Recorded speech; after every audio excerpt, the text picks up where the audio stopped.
მოგესალმებით, ვაგრძელებთ ჩვენი ეპიზოდების ჩაწერას. დღეს სტუმრად გვყავს ადამიანი, რომელსაც ძალიან უყვრას საქართველო. არა მარტო საქართველო, მას უყვრას ასევე ქართული სიმღერა, ქართული კულტურა, ფოლკლორი. მოკლედ, ყველაფერი ისაც უკავშირდება საქართველოს. ჩვენ გვექნება ძალიან საინტერესო საუბარი, ესე რომ გვიყურეთ, გვისმინეთ და ისიამოვნეთ. ეხლა გადავალ კითხვით ჰოლისთან. ჩვენ ამ სანამ დავიწყებ უშუალოდ კითხვით მიმართვას ჰოლისთვის, გეტყვით რომ პოდკასტს ჩავწერთ ქართულ ენაზე, უბრალოდ ინგლისურ ენაზე, იმიტომ ქართულად თუმცა ხოლი გვპირდება რომ მეორე ეპიზოდი პოდკასტის იქნება ქართულ ენაზე, იმიტომ ხოლი სწავლობს ახლა ქართულს და ძალიან კარგად საუბრობს. ამიტომ ჩვენ ინგლისურად გავაგრძელებთ ჩვენ საუბარს, თუმცა ხოლი პატარ-პატარა სიურპრიზებს გაგვიკეთებს პოდკასტის მანძილზე. მოკლედ დავიწყებთ. გამარჯობა ხოლი, როგორ ახარ? გამარჯობა შოთა. კარგად. გამარჯობა ყველას, მე ვარ ხოლი. Oxfordიდან ვარ. I'm a singer and an actor and a podcast host. And as Shota said, I have spent a time in Georgia and I love everything to do with Georgian culture, learning the language, learning the songs, and staying there for long periods of time. Amazing. Yeah, I can see that you love the culture and the music, and your studio is a good proof that you got a lot of instruments behind you and very artistic place you are. So let me start with the question. I know that you have very interesting kind of story about Georgia as well, and the Georgians would love to hear your story when I mean how your connection started with Georgia. So how the English person living in Oxford suddenly heard about Georgia, and what's the journey, how it started. Well, it's funny. I think a lot of people who come to Georgia, it's always in some kind of strange, coincidental, synchronized way. And there's always some funny story about, how they got there and why they started to be interested in this very small country. And then Right. there's always this kind of story of like, oh, well, I went for a week and I ended up staying for a year, or I went for a month and I stayed for 5 years. So this kind of thing, you hear it a lot with the Right. foreigners in Georgia. It's all like you kind of stumble over it accidentally. So for me, well, I've always sung in choirs, and I think when I was like maybe 18, somebody came to our folk choir and said, I'm going to teach Right. a Georgian song. Wow. And at that point, I thought, oh, they're going to teach us a song from like the old times, like the Georgian period of history. And then they started singing in another language. And Right. I was like, what is going on right now? I didn't even know Georgia was a country, honestly. But this song I'm was not surprised. so unusual. I know, and the language was so unusual. So there was some seed planted in my head. And then, yeah, like little things just kept coming onto my path about Georgia and like making me interested about it. And I trained at drama school, and part of my training involved going to live in Poland for a few months. So I was training with a theatre company called Gardzienice, and part of their theatre practice is musicality. Right. So to collect songs from all sorts of different places, like especially small villages in Ukraine, in Georgia, in Poland, really all over, and they put them into their theatre practice, and then they taught some of those songs to us, and it was a really amazing time. We were singing Hebrew songs, we were singing Ukrainian, all sorts of different languages, but then they taught us a Georgian song. They taught us Ashocella. Oh. And it kind of just stopped me in my tracks. Again, hearing this song, it was like, I don't know, like I already knew it or something. And then I heard about Georgia as a country, like how it's so beautiful, and how the people there, like the you can't sing the song with just one part. You have to have the harmonies. And somebody, maybe it was a caricature, but somebody said, like, you know, if one person's walking along the village singing one line of the song, everybody else has to join in. It's not nice for them to hear the line on their own. And I just thought, what is this country that's full of harmony? Like, I have to just see it for myself. So when did you go first? When did you visit first Georgia? It was later that year. So I got back from Poland, and then I got an email saying, oh, there's this singing tour that's going. And I just thought, what? I've never even heard of this singing tour. Like, it was we were staying in little villages and meeting the people, being hosted by them, and learning the songs of those villages. So on that, again, like, lots of funny coincidences happened that meant that I could go on that trip. But anyway, that trip was so, it was like a real whistle-stop tour of Western Georgia. I think we started in maybe Kutaisi, Samogrelo, then Svaneti, Adjara, and Guria. We ended in Guria. How good is your pronunciation? I love that. About the Georgian words. Oh, ძალიან. Oh, but yeah, I mean, really, at that point, I really had no idea about the language or the people or what was going on. I didn't know anybody there, and it was a real leap of faith. And then, tell us what shocked you in Georgia, and what made you like kind of very nicely surprised. What was it? I know that because especially the foreigners visiting Georgia first time, it can be the cultural shock as well, but it can be very, very interesting kind of opening to the kind of eyes and like to the new world, right? So what was kind of what's your experience when it comes to the Georgian kind of even interacting first kind of Georgian, or first hearing go ahead. Sorry. I think it's the people, you know, like, that's one thing that I didn't mention. Like, I love Georgian songs and Georgian folk, but whatever, it's the people that really make the country. Like, their hospitality is just incredible, and people would just meet me and hear that I was a foreigner, and they would just give me whatever was in their hand. Like, they had some bread or some snack, they were just like, take it. Right. ქართული სტუმართ მოყვარეობა. Georgian hospitality. Yeah, exactly. They're so eager to host, and when you're new somewhere and you don't know anybody, it's really a wonderful thing, and it just makes you want to go back again and again. Can I ask you how long was the first time you stayed in Georgia? How long you stayed? And, I guess it was only like 3 weeks or something. And then I came back, and I just knew that I had to go back. Right. Wow.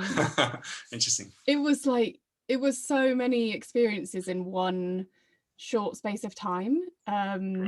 It's kind of like, well, I guess it's with any trip, like life, and a day can feel like a week, you know. You meet all these people, you learn all these songs, you eat all this food, and I'm sure we'll talk about food in a minute, because this is a food vegan podcast. But so I came back, and I ended up making a piece of research about Georgian songs, I love to ask about this. I love to ask you about your research. I know that you have very interesting research and dedicated your time and experience and excitement. Did it happen after the Georgia triggered this research, or you have an interest like kind of before? Georgia. Obviously, you had some kind of more interest after Georgia, but how you kind of end up with it, kind of to have a research around Georgian kind of polyphonic songs. I think so. The research question that I ended up writing about and making a theatre show about was an investigation into Georgian polyphonic songs in relation to gender constructs with reference to notions of play. So it's like three very different things. Right. The Georgian songs, I knew that was going to be there. Like, since I heard these songs in Poland, I was like, I just need to go deeper into it. And going to Georgia, I had some experiences, like I won't say it was all good, actually. I would be honest and say I had so many extremes of experience that were really good and really bad. And some of those bad things or uncomfortable moments were around gender and things that I either experienced or witnessed. It was a bit different for me because I'm a guest in Georgia and I'm welcome at the table because I'm a guest. But if I was a woman in another context, I got the sense that I wouldn't be at the table, I would be in the kitchen. And I wondered what would happen, you know, how it influences the songs.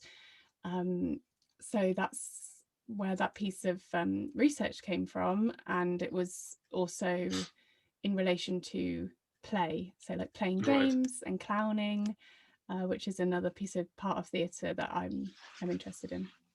It's very interesting. You kind of touched this kind of historical kind of in the historical context, because it has a historical context, right? When you say about kind of male-dominated, maybe like the part of the kind of Georgian folks, especially the songs are kind of male-dominated, but it has its kind of historical, let's say, kind of, it has a roots to the history as well, like the functions, like males maybe kind of were more oriented outside, like in the kind of in the battles, or like working outside maybe in the field or something like that. So when the woman has more kind of, let's say, the traditional role of to look after the kind of kids and be at home and something like that. Well, absolutely. But, and then that influences the songs.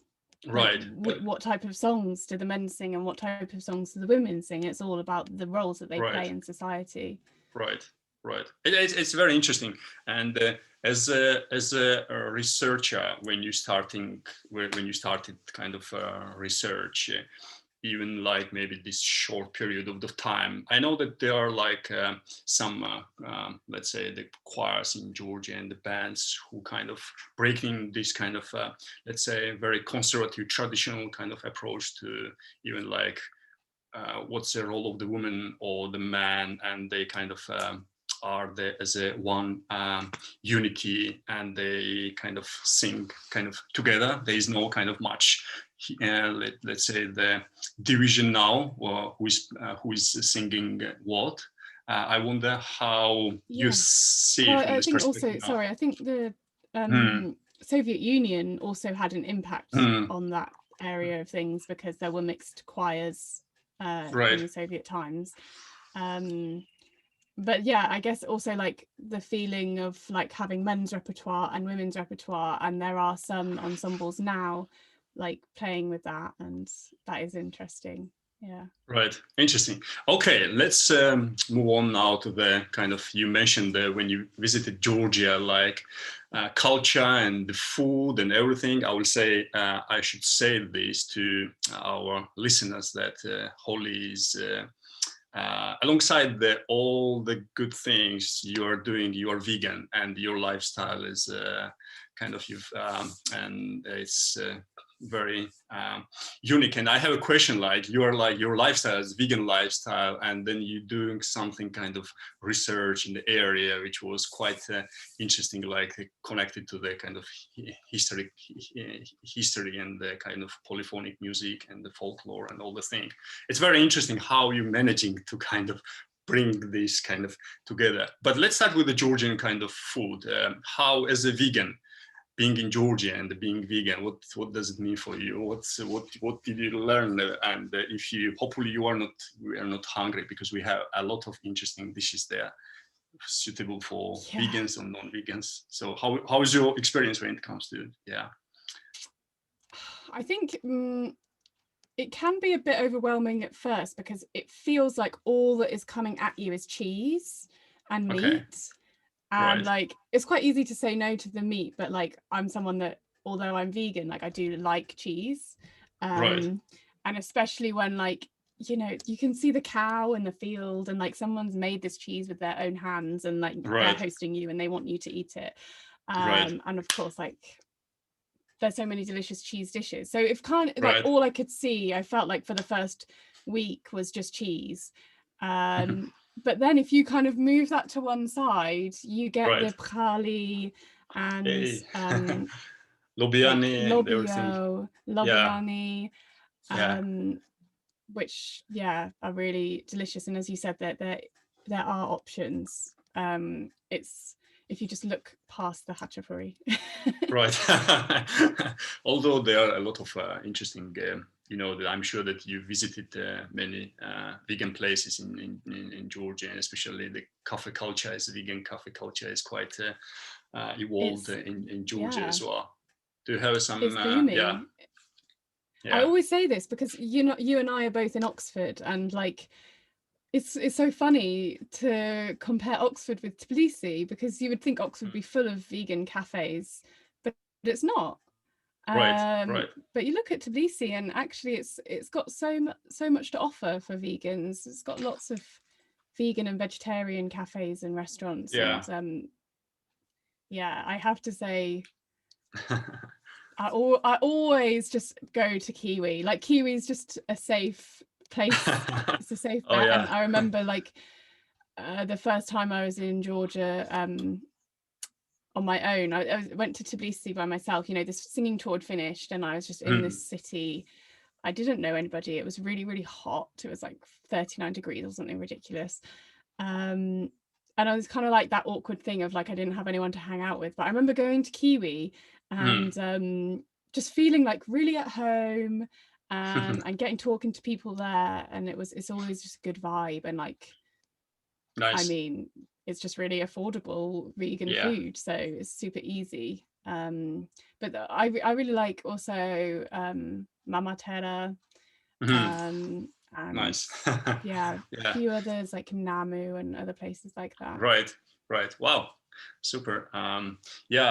Kiwi Cafe, I have good kind of memory about the Kiwi Cafe as well, because especially it was the first kind of vegan cafe, and then let's say the non-native Georgians, like foreigners, came and then opened this kind of cafe, and they brought this culture as well, which is I'm very thankful. And we will be interviewing soon one of the founder of the Kiwi Cafe, and I'd love to hear more about this culture. But I'm very thankful to the guys that they started like this movement in Georgia when it comes to the kind of vegan lifestyle and the culture. And so I know that a lot of foreigners playing very, very important role in Georgia, and then you are the one of them. I love to ask you about your plans about the Georgia. I know that you are very, very desperate now to go in Georgia, to spend time in Georgia, to start. And as you said, you go like 1 week and you might end up like years and years there. So tell us more about your plans, about Georgia. Well, you know, I planned to move there for a year last September. That was already my idea, like, and the pandemic happened and it didn't quite happen. But it's really still my plan to move there for like a year, and who knows what that year will become. because I have so many like dear friends there, and also I feel like I could, like, a lot of the projects that I work on could work well there, like the podcast. Right. Obviously you can do a podcast from anywhere, but if you're making a podcast about Georgian songs, why not be in Georgia? Yeah, sure.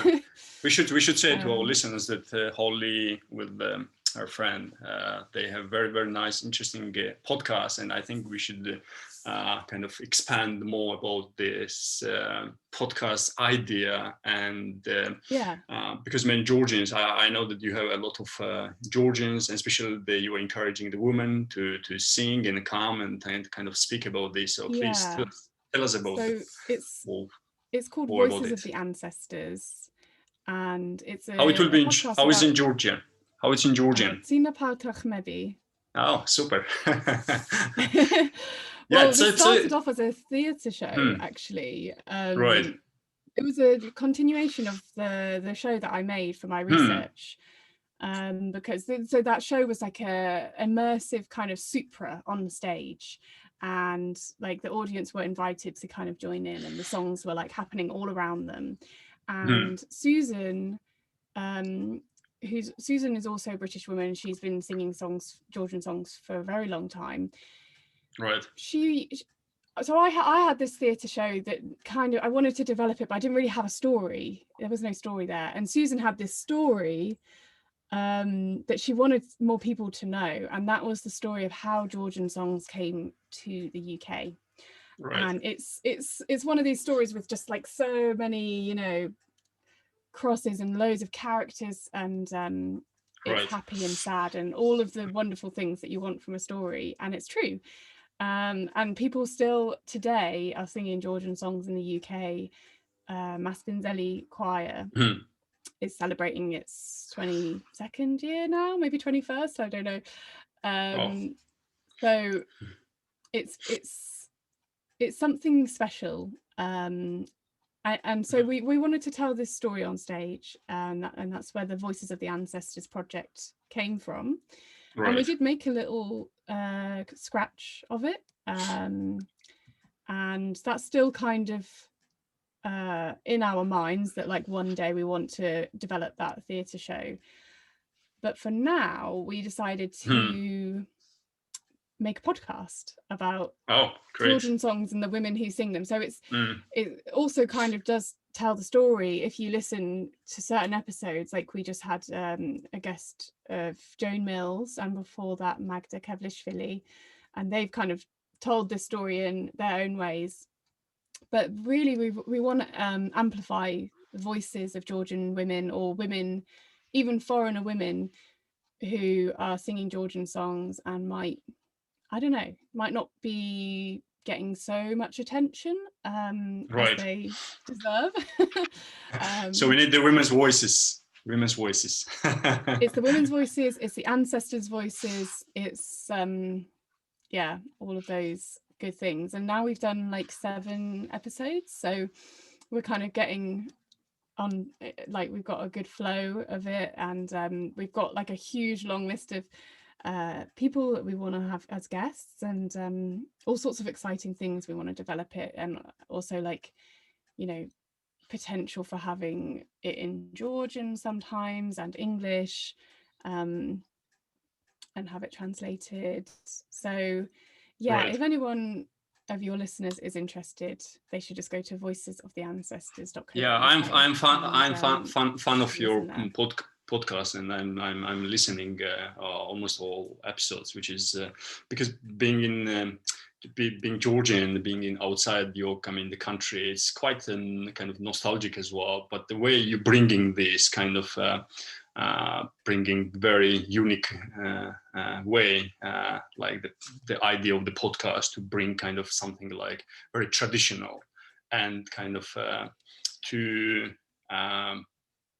alongside the tradition, to kind of support kind of this new emerging kind of roles of the women who has in the social context as well. And I think it's very interesting. I'm sometimes thinking, if you would like to address and kind of start because all the traditions are changing, and it will be kind of nice kind of adoption and change of the tradition, and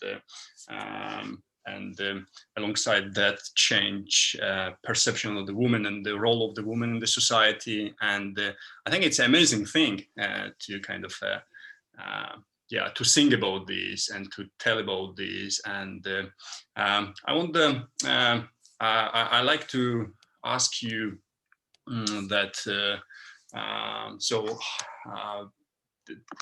are you kind of interviewing the women in Georgians, or you interviewing kind of, I know that you have kind of Zoe, French woman, which is like quite a long time in Georgia. She has quite interesting story as well when it comes to Georgian folklore as well. I think, would be interesting. So we're doing both. We've had you know, American, British, French women, but we've also had Georgian women, and we also try to feature music as much as possible by Georgians themselves, because that's sort of going some way to redress the balance of two British women talking about Georgian songs. You know, we're not from that culture. It's, you know, we are not Georgians. So, but you are very you're understanding very nicely. Sorry for interrupting, but you are understanding, both of you are understanding very nicely the Georgian culture, language, and the kind of I know the Susan is in Georgia.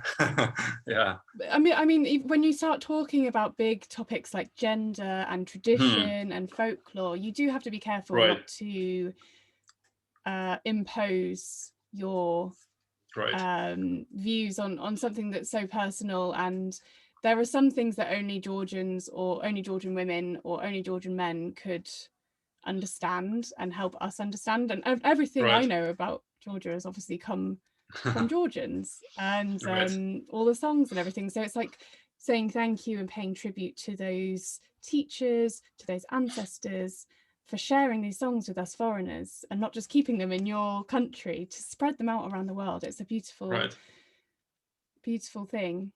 Thank you for that, and because it's nice to kind of hear outside your kind of country, and it makes me quite cozy because it's and what you said about the tradition, like I mean, is tradition just about keeping things the same? Like, should everything be the same as it was hundreds of years ago? I mean, Georgian songs are so old. They're so, you know, we know this, and the world has changed, but those songs have survived. But maybe that, you know, they've survived because you know, they can weave themselves and change and adapt. In fact, Nino Nanaishvili, who's taught me many songs and was a guest on our podcast, was talking about how she heard a song from an elder in the village, and she wrote her own harmonies to it. And, you know, maybe in 100 years that will be thought of as a traditional folk song, but that's something new and innovative that she's doing. And Joan, another guest, had a lovely image, you know, about a fire. It's about tending the flame of the fire, not about trying to revive the ashes of tradition, but keeping it alive in the context that we find ourselves in today. It's a nice way to kind of describe this.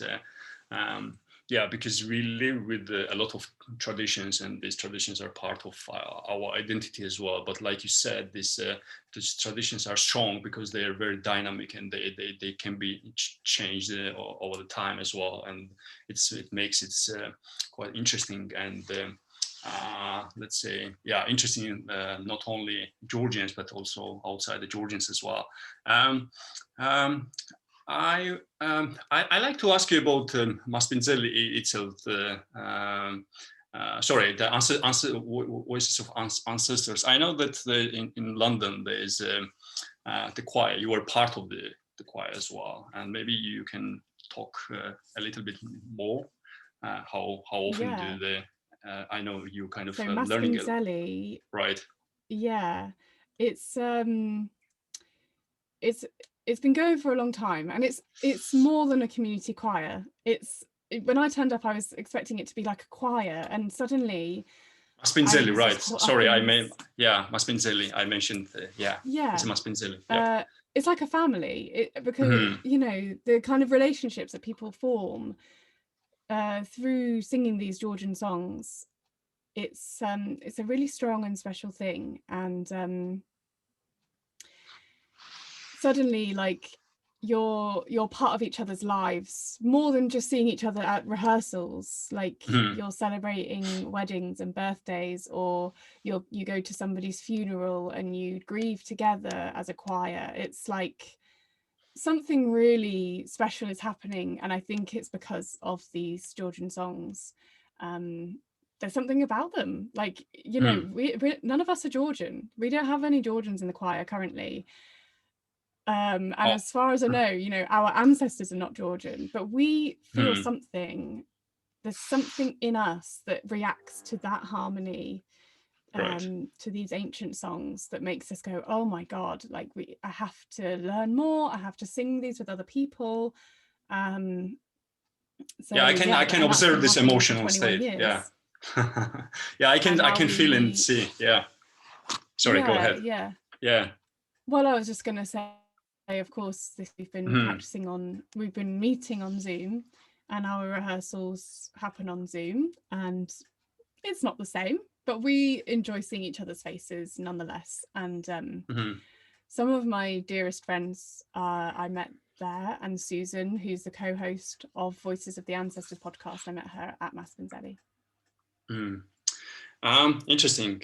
We can talk about Georgia a lot, since a lot of to talk about, but I was thinking, like, if there is any kind of particular song, I know that you have kind of I mean, with the choir, right? You practicing a lot of kind of songs from different regions of Georgia, like from. I know that you have some preferences as well when it comes to the Megrelian songs. Am I right? It's you know, it's hard to say because they're all so different. It's amazing to think like that such a small country can have such a variety of songs just from the region. And yeah, there's something about Megrelian songs that gets me. I don't know, maybe it's because they're love songs and they're really like emotional, and I respond to that.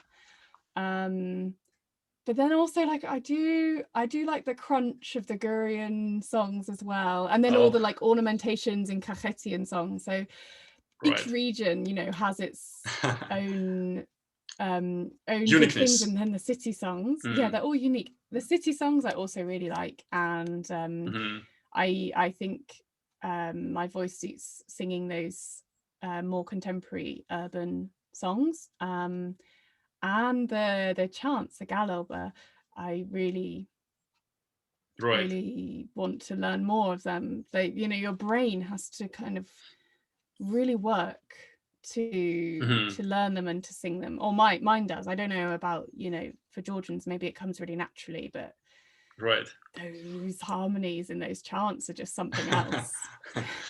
I'm sure that now all the listeners and who watch this, I could not kind of finish the kind of podcast or our kind of interview without asking you to perform something very, very small to get the flavor. And please, if you can do for us some whatever song you like. Well, it's very hard because you know, as we know, you cannot really sing a Georgian song on your own. You need two friends with you. But I know. I'll sing the first Georgian song that I learned was Ashachela. So I could sing a tiny bit of it, and nice. We'll just have to pretend that we can hear, you know, the other parts, or you can just drone along on the bass. Sure. Ashachela Vishouska Onanaskani Tsoda Nanina.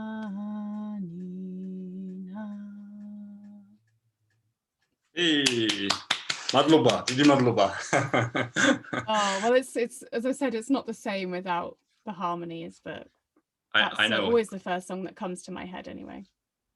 I know. I think the next time, hopefully, when you get in Georgia, I'm sure that a lot of people would love to kind of sing with you and communicate with you as well. So, well, absolutely. Yeah. And you also asked earlier about my plans for Georgia.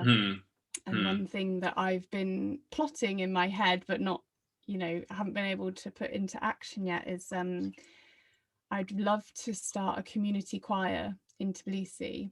Oh, beautiful.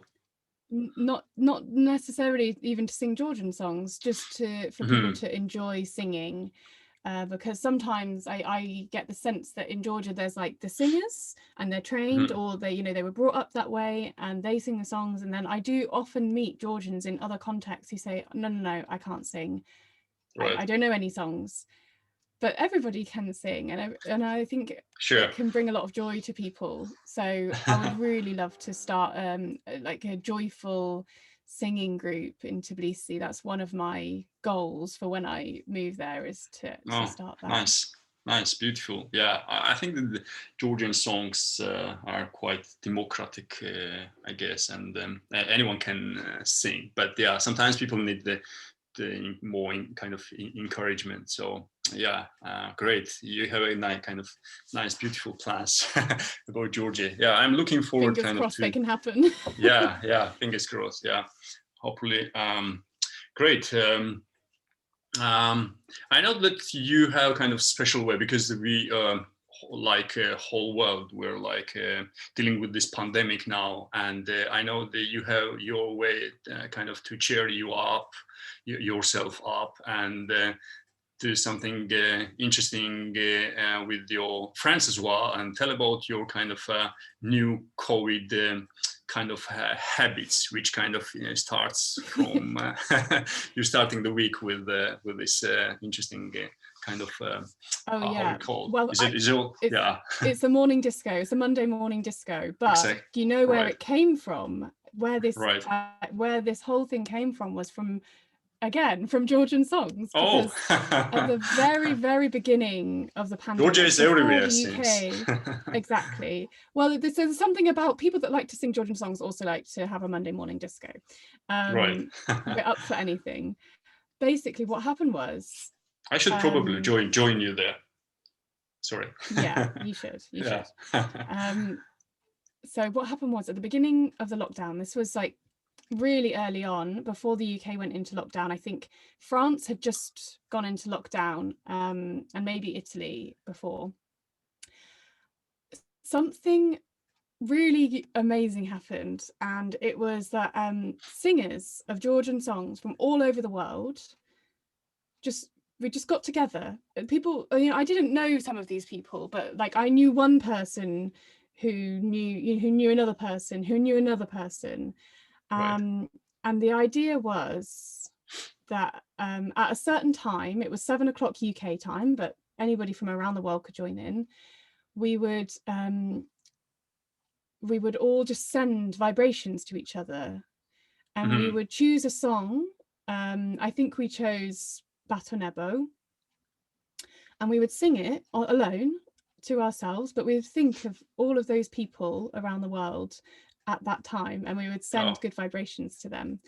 Oh, beautiful. And somehow this vibrational sharing idea turned into a video call, and there was like 50 people on this Facebook video call, and then it became a Zoom meeting, and suddenly I saw all these people. Half of them I knew, I'd either met them in Georgia or I'd met them at Maspinzelli or whatever, and half of them I didn't know. But they'd all been touched by Georgian songs in some way, and we were all craving that connection, that feeling of like safety that you get when you sing a Georgian healing song or you sing a chant, and that good vibration of like, the heart vibration that we were able to share with other people. And we were searching for a way, like, how can we connect when we can't sing together, when singing has become the most dangerous thing that we could possibly do. And it became a daily Zoom meeting. We met every single day, and we tried different experiments of singing through Zoom and like muting or unmuting or whatever. And eventually we ended up just chatting and like getting to know each other, because singing it's not good over Zoom. It doesn't work. So we got to know each other. And now that Zoom meeting still opens. It's still there every single day at the same time. Anybody in that group can log on and so many cool things have come out of it. Like now some of us, we have like a subgroup of us who are learning Georgian. We have a Georgian class together every week. And another subgroup of people who meet every Monday morning at 9 o'clock for a disco on Zoom. Oh, amazing. So it's kind of very creative kind of, let's say the way to encourage the people as well, like stay in touch, or kind of, because it's been quite an experience for many people, especially the people who live alone and they don't have kind of anyone, right? So such a nice idea. Yeah, great. So I'm wouldn't not have happened without Georgian songs. Great that there's some kind of link still with Georgia. I know that you like nature and nature walks, so I want to ask you about the role of the nature in your even kind of your way you live, way you think, way you kind of do anything. So what's other kind of the role of the nature? I'm always very affected by the seasons, and I really respond to the sun like a lot. And if the sun is shining, I just want to be out and doing things. Is the reason you escape into Georgia? Like, sorry, is the reason you escape into Georgia? Exactly. Yeah. I know now, finally. Georgia's a sunnier place. Yeah, it's nothing to do with Georgian songs, it's just the sun. But yeah, for me, like this lockdown has been, like the first lockdown was, I have to admit, it was pretty easy for me because I could be outside, I could be in the sun, I could be in the garden.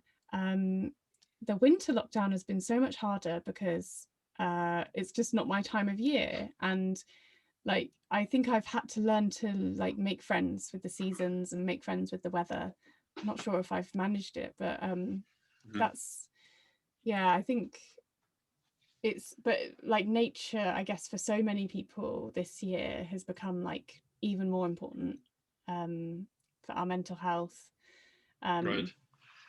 And like, yeah, I don't know if you've touched on this already, like in the podcast, maybe in Georgia, there's some protests going on about like saving our nature and protecting our nature.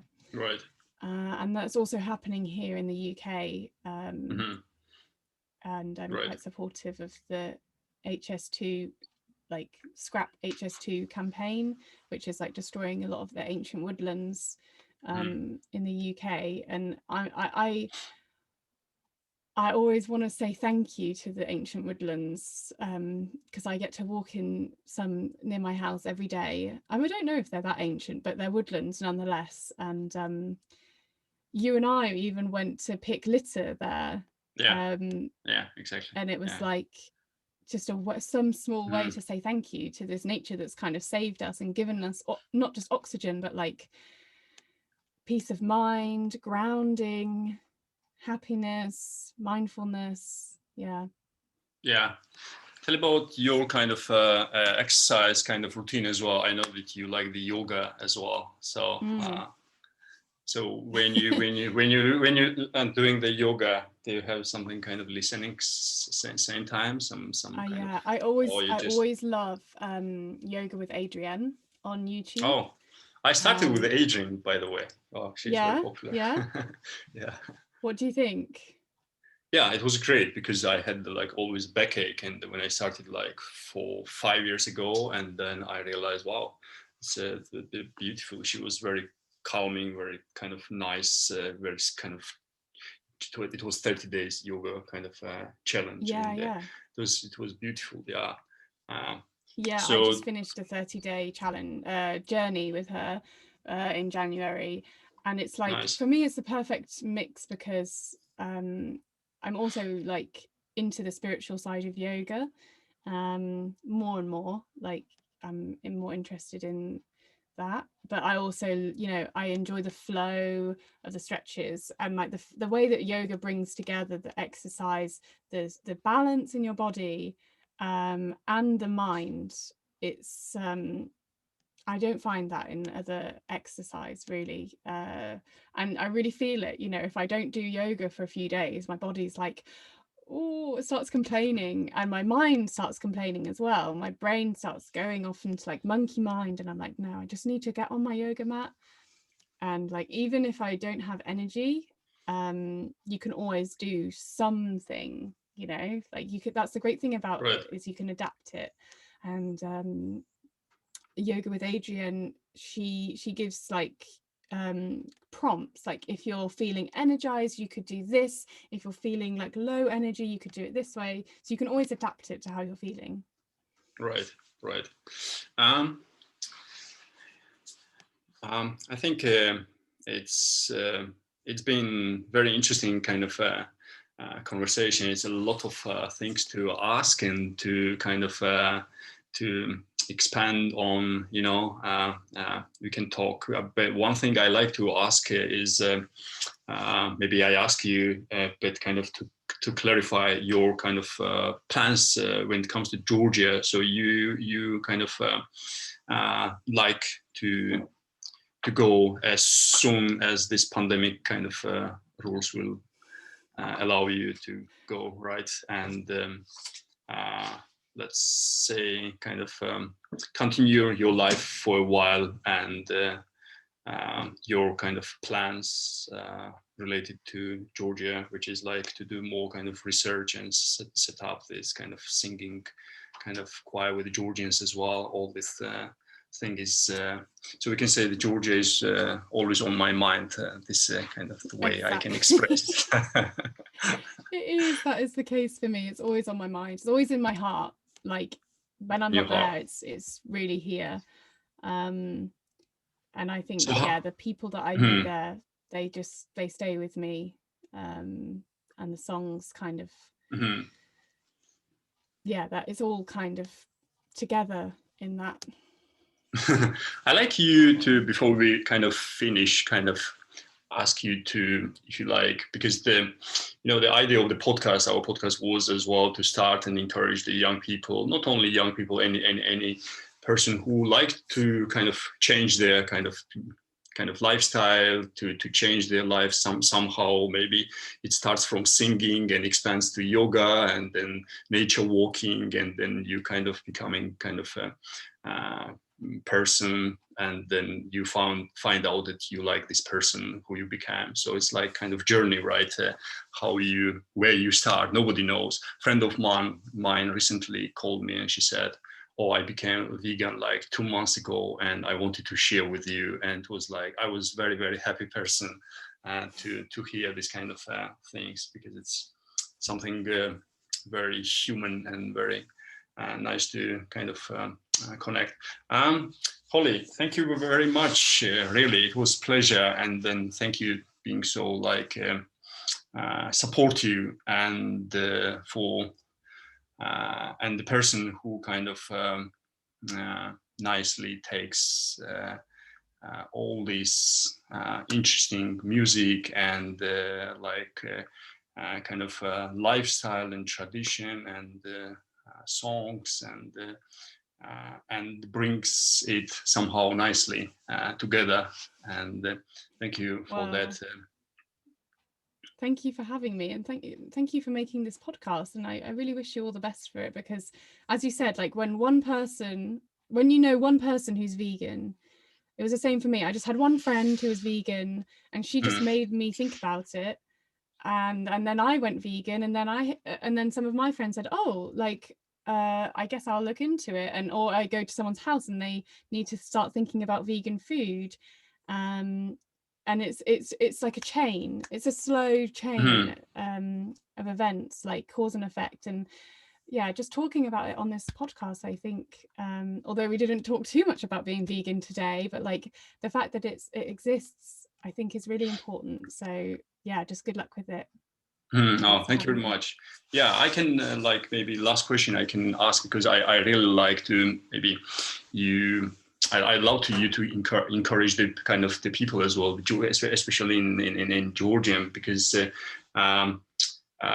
we love to see more and more people, young people, and then we observing this. There is a quite interesting kind of trend in Georgia that many people, because of the many different causes, lifestyle changes, like animal rights, like the nature and all the things, they kind of changing kind of their kind of routine. And can I ask you what was because I like to kind of maybe can finish with this to the way what triggered what was the trigger you kind of decided that okay I should go vegan because of there's a reason bigger than I don't know than your taste buds.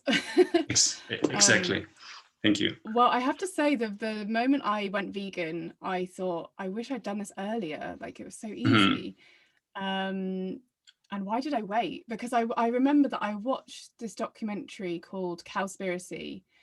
Right. And it affected me. And I thought, oh, okay, like, should like stop eating meat and dairy. But then it took me like another 6, maybe more months before I did the 30-day vegan challenge. It's funny, we were talking about 30-day yoga journey, but I think 30 days is a great way to change any habit that you have.